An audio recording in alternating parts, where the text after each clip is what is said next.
नमस्कार, मी प्रभाकर लोंढे, खडतर प्रवास वर्तमानपत्राचा तथा खडतर प्रवास यूट्यूब चॅनलचा मुख्य संपादक। आज आपण धाराशिव शहरामध्ये अंबिका पेट्रोलियम या पेट्रोल पंपावर आलेलो आहोत। या ठिकाणी काँग्रेस पार्टीच्या फार मध्ये आंदोलन चालू आहे। ते आंदोलन नेमकं कशा पद्धतीचं चालू आहे ते आपण या ठिकाणच्या धाराशिव जिल्हा अध्यक्ष उमेश राजे निंबाळकर यांना विचारणार आहेत। आपल्या सोबत आहेत उमेश राजे निंबाळकर व पार्टीचे सर्व कार्यकर्ते या ठिकाणी आहेत। आपण हे आंदोलन कोणत्या पद्धतीने आणि कशाबद्दल केलं हे विचारणार आहेत। नमस्कार साहेब। आजचं जे आंदोलन आहे फार मोठ्या प्रमाणात तीव्र आंदोलन झालेलं आहे। नेमकं आंदोलनाची तीव्रता नेमकं कार्यकर्त्याच्या मनामध्ये काय आहे? काय सगळ्यात महत्त्वाचं म्हणजे राज्यासह संपूर्ण देशामध्ये पेट्रोल आणि डिझेलच्या किमती या 10 ते 15 दिवसात ज्या पद्धतीनं वाढल्या, 4 ते 5 वेळेस या किमती वाढवण्यात आल्या। मला या ठिकाणी आवर्जून सांगावंसं वाटतं की त्याचा निषेध नोंदवण्यासाठी आणि हे पेट्रोलचे वाढलेले दर कमी करण्यासाठी आम्ही हे आंदोलन करतो आहोत। मनमोहन सिंग सरकारच्या कार्यकाळामध्ये क्रूड ऑइलचे आंतरराष्ट्रीय बाजारात दर कमी असताना देखील आणि वाढलेले असताना देखील त्याचं एक समान स्तर ठेवून त्यावेळेस सरकारनं आमच्या पेट्रोल डिझेलचं व्यवस्थित सुस्थितीत वाटप केलं। आता मध्यंतरी आंतरराष्ट्रीय बाजारात क्रूड ऑइलचे भाव पडलेले असताना देखील चढ्या भावानं या सरकारनं पेट्रोल आणि डिझेलची विक्री केली। त्याचा फटका सर्वसामान्य नागरिकांना बसला। सगळ्यात यामध्ये अजून महत्त्वाची गोष्ट सांगायची झाली तर आता आंतरराष्ट्रीय बाजारामध्ये दर कमी असताना या सरकारनं 46,500 लाख कोटीपेक्षा जास्त पैसे कमवले आणि कंपन्यांनी 20,000 कोटीपेक्षा जास्त कंपनीनी पैसे कमवले पेट्रोल उत्पादित करणाऱ्या। साहेब, महत्त्वाचा मुद्दा की शेतकऱ्याच्या कांद्याला 1.5 रुपया भाव मिळाला, पण अवघ्या 12 दिवसामध्ये पेट्रोलचा भाव 7 रुपये 67 पैशानं टप्प्याटप्प्यानं 4 वेळेस भाव वाढवला। जवळजवळ 8 रुपये भाव वाढवला गेला आणि शेतकऱ्याचा भाव 1.5 रुपयानं कांदा विक्री। या सरकारला तुम्ही म्हणणार काय आहेत आणि पुढचे आंदोलन तुम्ही कसे करणार आहे? सगळ्यात महत्त्वाचं हे शेतकरी विरोधी सरकार आहे। जेवढ्या शेतमाल आहेत, दुधाची परिस्थिती तीच होती, आता कांद्याचीही तीच परिस्थिती आहे, ऊसाच्याही दराबाबत तोच गोंधळ आहे। एकंदरीत हे शेतकरी विरोधी सरकार आहे। यांना शेतकऱ्याचं कुठलंही देणं घेणं नाही। सत्तेत येताना शेतकऱ्यांसाठी अनाबाका घेतल्या, नाही त्या योजना सांगितल्या, पण प्रत्यक्षात कर्जमाफी असेल किंवा पीक विमा असेल, अतिवृष्टीत केलेली मदत असेल आमच्या जिल्ह्यामध्ये घोषित केली, अजूनही कुठल्या प्रकारची मदत शेतकऱ्याला झाली नाही। शेतकऱ्याच्या तोंडाला पानं पुसण्याचं सरकारनं या काम केलं।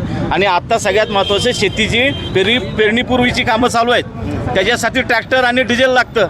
जवळपास 90% जास्त ही वाहनं आज बसून आहेत जाग्यावर, कारण की पेट्रोल डिझेल पंपावर त्यांना कुणीही पेट्रोल डिझेल देणं गेलं, कुणी खूप आग्रह केला तर 1 लिटर डिझेल मिळतं। त्याच्यामध्ये शेतीची कामं कशी होणार? आणि आता जर अचानक पाऊस सुरू झाला, पावसाळा सुरू होतोय, तर मग तर पूर्ण यंत्रणा खोळंबणार आहे। आणि यांचेच काही लोक म्हणतात की पेट्रोल पंपवाल्यांची ही साठेबाजी आहे, पण प्रत्यक्षात तशी परिस्थिती नाही आहे। आडात नाही तर पोहऱ्यात कुठून येणार? आणि जर साठेबाजी असेल तर पालकमंत्री असतील, या जिल्ह्याचे जे सत्ताधारी आमदार आहेत, त्यांची सगळ्यांची जबाबदारी आहे ना ते वितरण व्यवस्थित करणं। एकंदरीत संपूर्ण सिस्टीम कोलॅप्स झालेली आहे। आता शेतकरी याच्या पेरण्या चालू होणार आहे, अशी कंडिशन असताना महागाई पूर्ण देशामध्ये वाढली आणि पंतप्रधान परदेशाला फिरायला जातात। या बाबतीमध्ये तुम्ही काय म्हणाल साहेब? लोकासंगे ब्रह्मज्ञान स्वतः कोरडा पाषाण या उक्तीप्रमाणे ते लोकांना, सर्वसामान्य नागरिकांना जसं 14ला सत्य झालेत त्या तारखेपासून आज तारखेपर्यंत तेच ब्रिटिश धरतायत। हे करा, ते करा, सोनं खरेदी करू नका, चांदी खरेदी करू नका, पेट्रोल डिझेल कमी वापरा। आणि त्यांचं वर्ल्ड टूरचं जे कार्यक्रम चालू आहे तो अतिशय व्यवस्थित चालू आहे। त्या वर्ल्ड टूरच्या कार्यक्रमामध्ये कुठेही खंड नाही। देशात काही संकट हो त्यांना त्याचं देणं घेणं नाही। आजच्या मागण्या काय काय आहेत? सगळ्यात महत्त्वाचं म्हणजे पेट्रोल डिझेल वाढ दर रद्द झालीच पाहिजे, आमची सगळ्यात महत्त्वाची मागणी आहे। आणि सुरळीत आपले ट्रॅक्टरधारक असतील, शेतकरी असेल, सर्वसामान्य नागरिक असेल, त्यांना या डिझेल पेट्रोलचा पुरवठा झाला पाहिजे। ही यंत्रणा एवढ्यावर नुसती थांबत नाही शेतकऱ्यावर। ॲम्ब्युलन्स सेवा आहे, दळणवळणाचे दुसरे आपली लालपरी आहे, बस आहे, किंवा आपले गावातले छोटे मोठे आप्पे आहेत, रिक्षावाले आहेत, यांना डिझेलची आवश्यकता असते वाहतूक करण्यासाठी। छोटे मोठे गॅरेगॅरवाल्यापासून ते फळ विकणारा, भाजीपाला विक्रेता, त्या प्रत्येकाला डिझेल पेट्रोलची आवश्यकता। आंदोलन तुमचं राहणार आहे? या आंदोलनाची जर नाही झाल्या तर पुढचं आंदोलन काँग्रेस कशा पद्धतीनं देशभर कसं व्याप्ती होणार आहे आणि धाराशिव जिल्ह्याचं आंदोलन कसं राहणार? आम्ही या आंदोलनाची जर कलेक्टर साहेब आणि पालकमंत्री आणि या सत्ताधारी नेते मंडळींनी दखल जर घेतली नाही तर आम्ही त्यांच्या दारात हे आंदोलन करू, कलेक्टर कचेरीत हे आंदोलन करू, वेळ प्रसंगी त्यांच्या गाड्या अडू। पण शेतकऱ्यांना न्याय देण्यासाठी हे पेट्रोल डिझेलचे भाव खाली आणण्यासाठी सर्वतोपरी आम्ही प्रयत्न करू. तर हे आहेत उमेश राजे निंबाळकर साहेब, धाराशिव जिल्ह्याचे अध्यक्ष आहेत. कसल्याही पद्धतीमध्ये माघार नाही. जर हे डिझेल पेट्रोलचे भाव रद्द नाही झाले, गॅसचे भाव रद्द नाही झाले, शेतकऱ्याला न्याय नाही मिळाला, तर आम्ही तीव्र आंदोलन छेडून कलेक्टर ऑफिसला घेरावा घातल्याशिवाय सोडणार नाही, अशी भूमिका उमेश राजे निंबाळकरांची आहे. तर बघूया येणाऱ्या काळामध्ये कशा पद्धतीनं काँग्रेस पार्टी धाराशिव जिल्ह्यामध्ये आंदोलन छेडणार आहे, तेच पाहूया येणाऱ्या काळात. मी प्रभाकर लोंढे, खडतार प्रवास वर्तमानपत्राचा तथा खडतार प्रवास यूट्यूब चॅनलचा मुख्य संपादक.